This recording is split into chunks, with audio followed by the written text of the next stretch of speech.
शिष्य महाकश्यप, भगवान, जब कोई गुस्से में हमें अपमानित करे तो हम क्या करें? बुद्ध। महाकश्यप, गुस्से में दिया गया उत्तर वैसे ही होता है जैसे आग में घी डालना।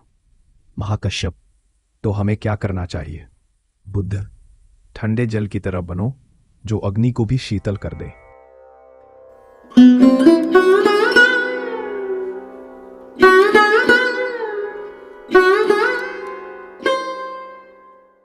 कभी किसी ने आपको अपमानित किया है? कुछ ऐसा कहा कि अंदर तक चुभ गया?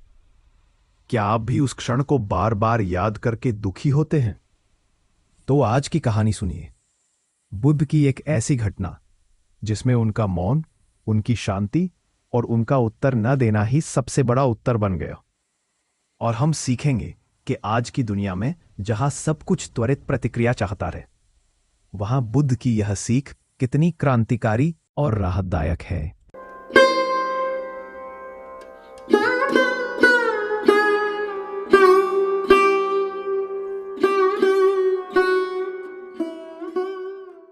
घटना की शुरुआत, अपमान। एक दिन भगवान बुद्ध अपने शिष्यों के साथ उपदेश दे रहे थे।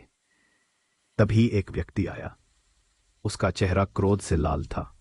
उसने बुद्ध को गालियां दी, आरोप लगाए, तुम ढोंगी हो, तुम पाखंडी हो, तुमने मतलब भ्रमित कर रखा है। शिष्य क्रोधित हो उठे, भगवान हमें अनुमति दें, हम इसका उत्तर दें। पर बुद्ध शांत थे। मुस्कुराते हुए उन्होंने उस व्यक्ति से कहा, यदि कोई व्यक्ति आपको कोई उपहार देना चाहे और आप उसे स्वीकार ना करें तो वह उपहार किसका रह जाता है? व्यक्ति चौंका। बुद्ध ने कहा, मैं तुम्हारा क्रोध स्वीकार नहीं करता, अब यह तुम्हारा ही है। और बस मौन, शांति, सजगता। बुद्ध की प्रतिक्रिया, मौन की शक्ति। उस दिन बुद्ध ने न केवल अपने शिष्यों को बल्कि समस्त संसार को सिखाया, प्रतिक्रिया मत दो, उपस्थिति दो। किसी ने आपको ठेस पहुंचाई, आप जवाब दो तो आप भी उसी मिट्टी में गिरते हो। पर यदि आप शांत रहो तो अपमान वहीं गिर जाता है जहां से वह आया था। बुद्ध ने उस व्यक्ति के सामने खड़े होकर उसे उसकी ही अज्ञानी ऊर्जा का आईना दिखा दिया।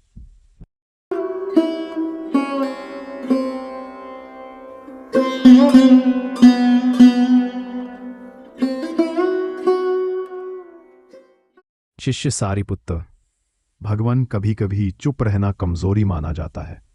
हम कैसे मौन को शक्ति बनाएं? बुद्ध, जो चुप रहता है वह जरूरी नहीं कि डरता हो। कभी कभी मौन वो कह देता है जो शब्द नहीं कह सकते। सारिपुत्र, पर जब कोई झूठ बोलता है या अपमान करता है, बुद्ध, तब मौन उसे स्वयं से मिलने का अवसर देता है।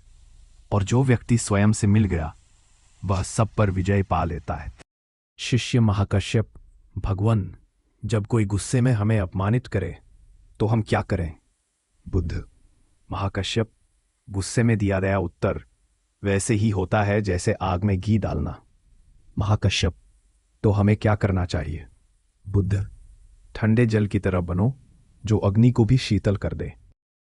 शिष्य उपाली, भगवान, क्या हमें सदा अपमान सहते रहना चाहिए? बुद्ध उपाली, सहना तभी तक आवश्यक है जब तक तुम भीतर से अड़िग नहीं हो जाते। उपाली, और जब हम अड़िग हो जाएं, बुद्ध, तब कोई अपमान तुम्हें छू नहीं सकता। जैसे पर्वत पर हवा थपेड़े मारती है पर पर्वत नहीं हिलता। शिष्य राहुल, भगवान, क्या हमें हर बार चुप रहना चाहिए? बुद्ध, नहीं राहुल। मौन तब तक शक्ति है जब तक वह डर से नहीं, जागरूकता से निकले।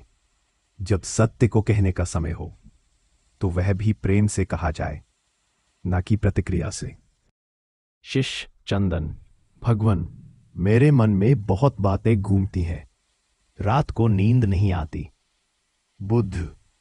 चंदन, जो बात बार बार लौटकर आए उसे रोकने की कोशिश मत करो, बस उसे देखो और जाने दो। चंदन, क्या इतना आसान है? बुद्ध। कठिन तभी तक है जब तक तुम पकड़ते हो। जैसे मुट्ठी में रेत, जितना कसकर पकड़ोगे उतना फिसलेगा। शिष्य आनंद, भगवान, क्या मौन सबसे ऊंचा उत्तर है? बुद्ध, आनंद। जब प्रश्न अहंकार से हो तो मौन उत्तर बनता है। जब प्रश्न जिज्ञासा से हो तो मौन मार्ग बनता है।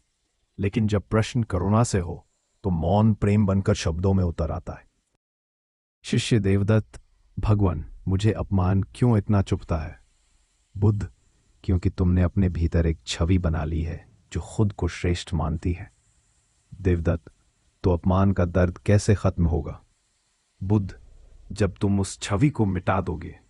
जिस दिन तुम कुछ होने की जरूरत नहीं महसूस करोगे, उसी दिन कोई तुम्हें नीचा नहीं दिखा पाएगा। शिष्य नंदक, भगवान, जब गुस्सा आता है तो आंखें जलने लगती हैं, सांस तेज हो जाती है। ऐसे समय में क्या करूं? बुद्ध, नंदक, जैसे कोई अंगार हाथ में पकड़कर किसी और पर फेंकना चाहे पर जलता खुद है। गुस्से के समय रुक जाना ही अगला कदम है। नंदक, कैसे रुकूं? बुद्ध, उस क्षण शरीर पर ध्यान दो, सांस पर, दिल की धड़कन पर। गुस्सा शरीर में रहता है, शब्दों में नहीं। शरीर शांत होगा तो मन भी शांत हो जाएगा। शिष्य उपगुप्त, भगवान, जब हम मौन रहते हैं, लोग कहते हैं कि हम डरते हैं। क्या यह ठीक है? बुद्ध, मुस्कुराकर, जब सूरज चमकता है तो कुछ लोग कहते हैं ज्यादा गर्म है। जब बादल आते हैं तो वही लोग कहते हैं अंधेरा है। लोग अपनी अवस्था के अनुसार बोलते हैं, तुम अपने सत्य के अनुसार जियो।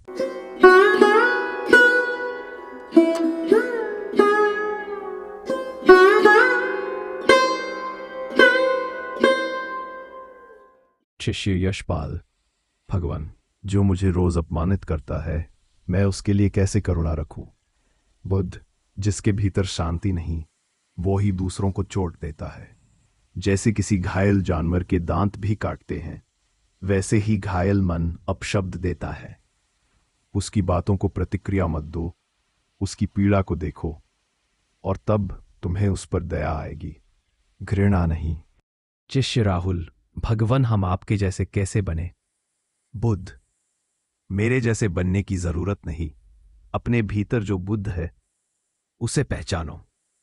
जब तुम क्रोध के स्थान पर मौन चुनते हो, जब तुम प्रतिक्रिया के स्थान पर जागरूकता चुनते हो, जब तुम अपमान के स्थान पर करुणा चुनते हो, तो तुम मेरी नहीं, खुद की मुक्ति की ओर चल पड़ते हो। शिष्य वज्रक, भगवान, संसार में हमें रोज किसी न किसी से लड़ना पड़ता है। क्या यही जीवन है? बुद्ध, सबसे बड़ी लड़ाई बाहर नहीं, अपने भीतर होती है। जिस दिन तुम अपने भीतर के लोभ, क्रोध और अहंकार को जीत लोगे, तब कोई बाहर की लड़ाई लड़ने की जरूरत नहीं बचेगी।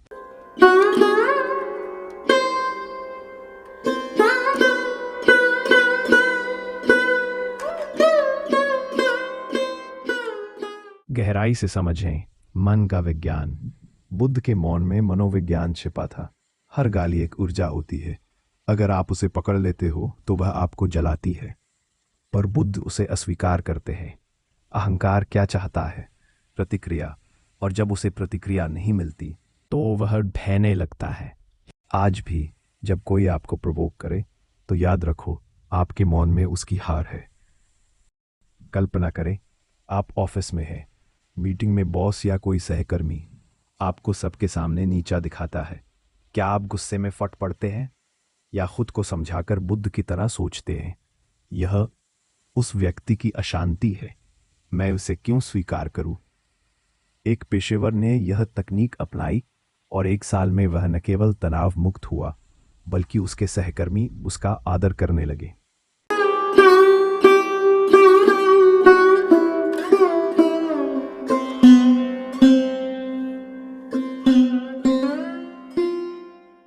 Social media trolling. Social media की दुनिया में हर कोई प्रतिक्रिया चाहता है। जैसे ही आप कुछ पोस्ट करते हैं, कुछ लोग आलोचना करते हैं, भड़काने की कोशिश करते हैं। अब आप सोचिए, क्या बुद्ध ट्विटर पर होते तो क्या करते? वे शायद चुपचाप पोस्ट को देख लेते या उत्तर में सिर्फ एक शांति की स्माइली भेजते। क्यों? क्योंकि बुद्ध कहते हैं बोलो तब जब मौन नुकसान दे रहा हो, बाकी समय बस मौन ही सबसे बड़ी शिक्षा है। बुद्ध का मौन डर से नहीं था, वह एक सजग मौन था जो भीतर से आता है। आप जब मौन रहते हैं तो दुनिया आपको कमजोर नहीं, स्थिर समझती है। बुद्ध का मौन क्रांति है। जो व्यक्ति चीखता है वह अनिश्चित है, जो चुप है वह संपूर्ण है।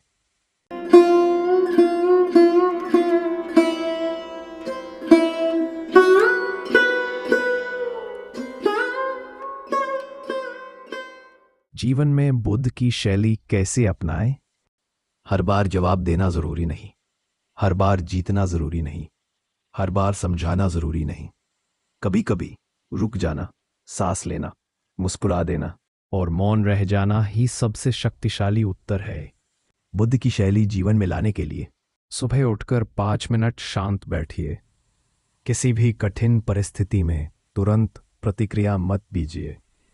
अपनी भाषा और गति धीमी करिए। खुद से रोज पूछिए, क्या ये बोलना जरूरी है? बुद्ध जैसी प्रतिक्रिया देने के 5 अभ्यास। Pause before you respond. गिनती करें 1 से 5, फिर उत्तर दें। Observe the emotion. कहें यह गुस्सा है और उसे पहचान कर छोड़ दें। Breathe deep. गहरी सांस 3 बार लें और मौन में रहें। Reframe it. सोचिए, वो मुझे नहीं, अपने दुख को बोल रहा है। Respond with presence, not ego. जवाब मौन से, मुस्कान से या ठीक है से दें।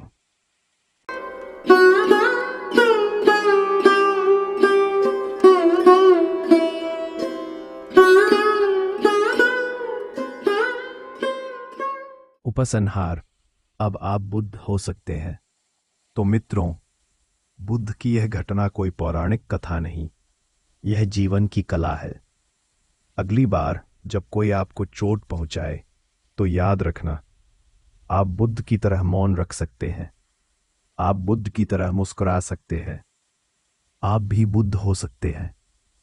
अगर यह कहानी आपके भीतर हलचल लाई हो तो इस वीडियो को उन तक पहुंचाइए जो अभी अपने भीतर बुद्ध को जगा नहीं पाए हैं, और कमेंट में लिखिए, मैं प्रतिक्रिया नहीं, सजगता चुनता हूं। धन्यवाद। बुद्धं शरणं गच्छामि।